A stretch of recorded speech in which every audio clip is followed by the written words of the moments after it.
Okay, right here. I want to show you something first. Okay.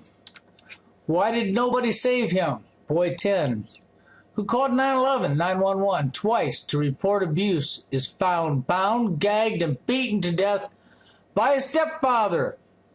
So see, the boy knew he was in trouble, needed help, called 911 twice, 911, and 911, well, failed him.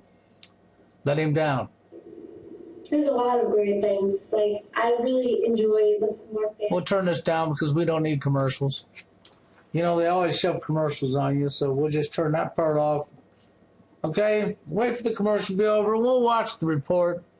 Then I got something else to show you. Pick up the warning signs of domestic violence a year before the murder of a 10-year-old Buffalo boy. Young Abdifida Muhammad called 911 twice last year, claiming his father was going to harm him. And there may have been other warning signs. News 4's Lou Ragoose is live at the boy's former school on Genesee Street. Now, we now know about those 911 calls. Child Protective Services was called at one point, and now an incident that happened here at Universal School where Abdifida Muhammad came to school with black eyes. But administrators say if the father caused those injuries, the whole family did a good job of covering it up. After a senseless killing, the question sits, what more could have been done to prevent it? Of course, everybody does. I mean, the students, they've been saying, you know, maybe we should have said this, or maybe we should have been asking more, and the staff, it's difficult. They're all going to wonder what we could have done any differently. Principal Kathy Jamil thinks back to a day in June 2011 when Abdifida Muhammad came to school beat up. His lower forehead had been swollen, and his eyes were swollen as well, and they were also purple. The stepfather, now accused of murdering Abdifida, insisted it was the result of a fight on the bus with a much smaller boy. No one else saw the fight, although the boys were playfully horsing around. It was very suspicious. But because the student had admitted to wrestling with him and pushing him, that it was very possible that he just got hit the wrong way on the window. Principal Jamil later tried to get Abdifida to confide in her. And I tried to stress on him that it would be safe with me, and he said, I just had a fight on the bus. After the boy came to school beat up, Child Protective Services started an investigation, but they wouldn't return our calls today concerning what they did or did not do to protect the boy. Principal Jamil says everyone was shocked when Abdifida was killed. She does not say there were warning signs, but now in hindsight, the clues were troubling. He would say things like, I'm going to get killed, I'm in big trouble, I didn't do all my homework, I didn't do my test, and the student said that then he would laugh. So he had this tendency to, we weren't quite sure whether he was serious or not, and at least the students didn't feel that way. And that's Principal Jamil talking about things that Abdifida told fellow boys and girls, so now they're left with those troubling thoughts. One other thing today, the police department has launched an internal review of how they handled those previous 911 calls. Reporting live, Lou Ragoose, News 4 at 6.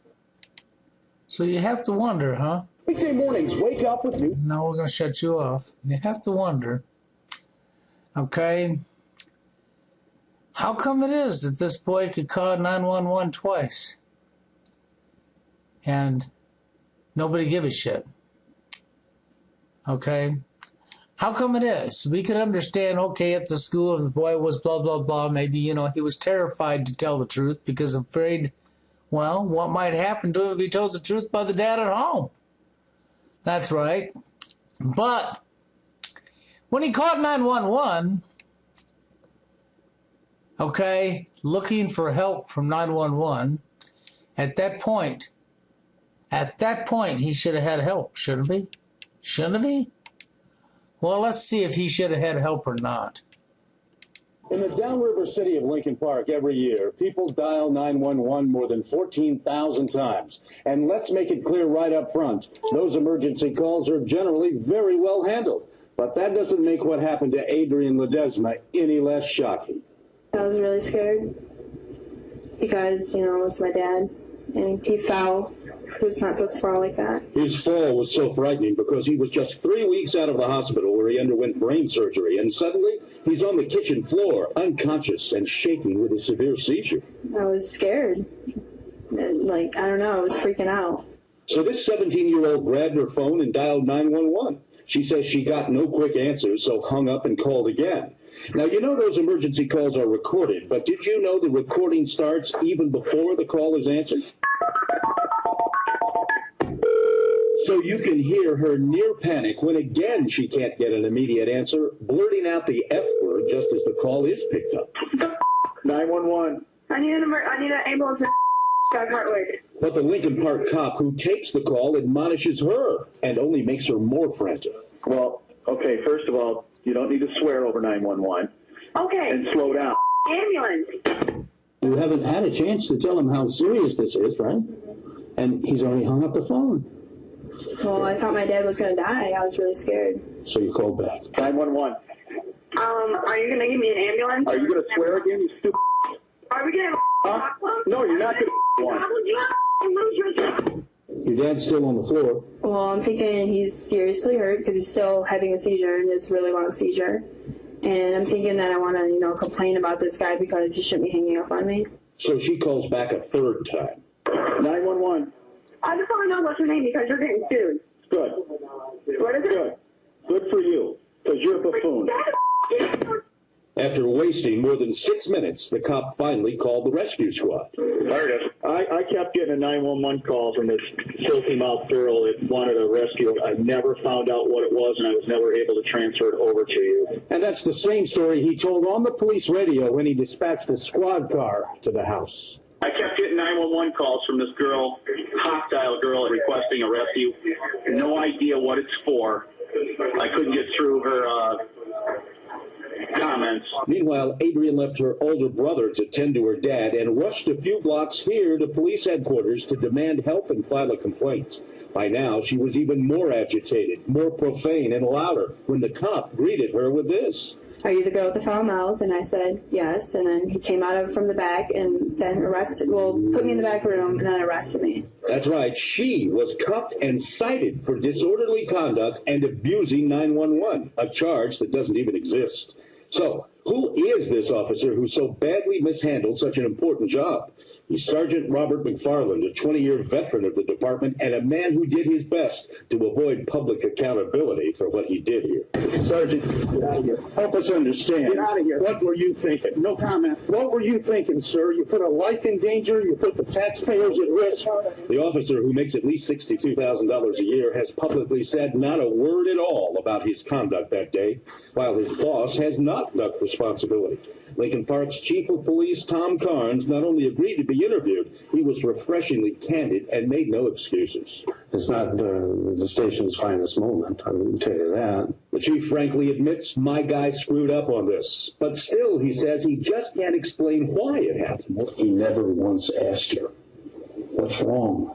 Are you in an emergency situation? Do you need an ambulance? Is somebody dying? No, they're not. It's not, how can you... Obviously, something happened there, something that is totally out of his character. In fact, my review of Sergeant McFarland's record shows several commendations as a Lincoln Park officer. He's repeatedly received positive performance evaluations and not a single disciplinary action against him ever before. Anybody who finds their dad like that's going to be panicking, So I think they're trained to know that people are going to be freaking out when they call. I wouldn't feel bad if he got suspended, maybe fired. Is it 30 days suspension? Would that be enough?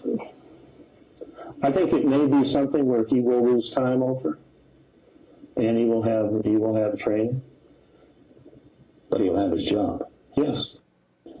Well, since my visit with the chief, we've learned he's decided to suspend the sergeant without pay for 2 weeks and send him for some additional training. Meanwhile, the girl and her dad, who is home recovering, have an attorney, and they're talking settlement with the city. Steve Wilson, Channel 7. Now, what you just saw there, you might want to get used to that. Because I think what we're going to be doing is we're going to be witnessing this type of situation that you've just seen in these last two stories happening over and over and over again. I think it's just started, okay? And you're going to slowly see this progressively happening more and more and more, okay? With the boy, he was ignored when he called 911, just like the girl was. That's right. And you wonder why this is happening? Well, like the second report, the cop got up there, the one that did talk to you, and said how, well, he made a mistake and blah, blah, blah. suspended him for 2 weeks or whatever without pay, made him go for some more training. So he says. That's what he tells the public anyhow. That's what you're supposed to believe, okay?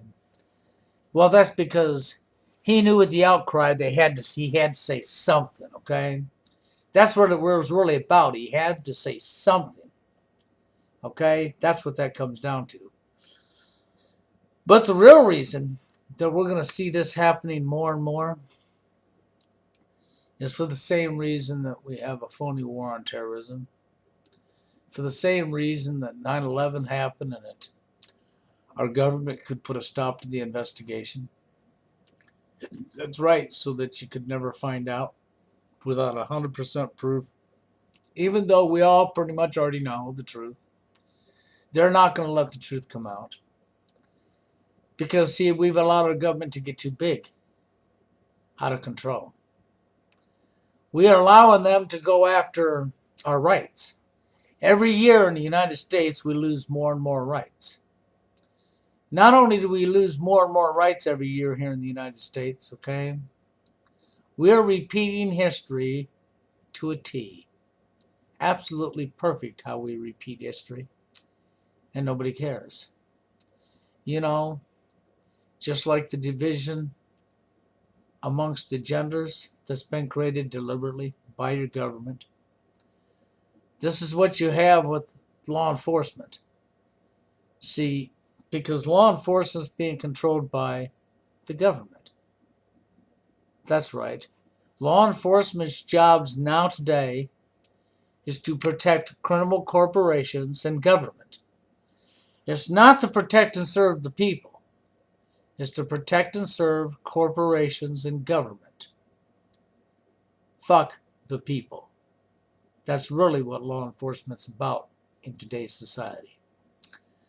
Okay, and the reason that we see more and more cops doing stupid stuff and stupid stuff and stupid stuff, I mean, you can look up all the news reports you want, you'll find cops tasering people for no reason, and all the abuse that's going on by law enforcement that's been noted for the last few years now. Well, that's done because they're doing as they're told to do by their government, by your politicians. That's right. They're following their orders from the criminals.